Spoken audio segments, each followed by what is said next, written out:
This is not an uncommon question that I'm about to ask. Many times parents have been faced with this. They'll begin teaching their first child this, and everything seemed to work and rock along just fine. And lo and behold, by the second or third child, all of a sudden we've got a problem and don't know exactly where to go. What do they do when what they were using with their first child is not working? What then? Well, again, here we have the situation of individual differences. Sure. And the first couple of children may have been among that 65% that would have learned from any method. And this child, the third or fourth child, whoever it is that comes along, is one of those children who needs to be carefully taught. And at that point, this is where the parent has to become a sophisticated consumer. They have to know that they need a program that has been carefully tested with thousands of children and proven to get the job done. Right. And then they should order that program. Now, there's a classic one out there that Siegfried Engelmann wrote called Teach Your Child to Read in 100 Easy Lessons. Mm-hmm.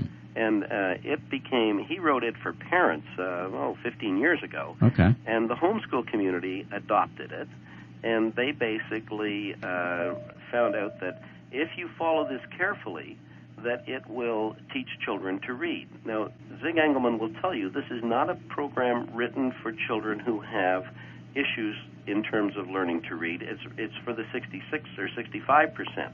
I see. But what we did was to create the series called Teach Your Children Well, which will then catch all of those children, both the ones who can read quickly, they just go through it more quickly, right, and the ones who are having difficulty. Well, what if you have a child who is, let's take dyslexia for instance. What if your child was tested for that and you know they have it? How do you teach him to learn how to read? Because that's got to be a struggle. Well, this is where some of your listeners are going to be a little annoyed with me. Uh-oh. Because I tell people the only problem with dyslexia is that there's 5 different kinds of it.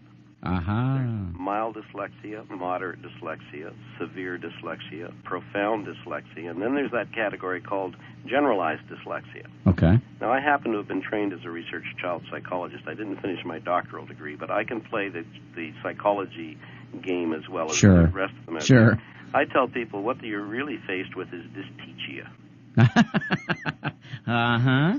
And to the extent that the parent doesn't have a program that's working or doesn't know the program if it is one that will work, then they have mild dyslexia or moderate dyslexia. We have a rule around our learning center that Zig Engelmann taught me when I first learned from him that says if the child can get from the door to the chair without feeling the walls, we can teach them how to read. There you go. And if we can't, we will give them back the money.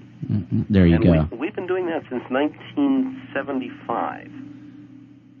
And you would say successfully, right? Very successfully. Yeah. We've taught more than 50,000 kids to read.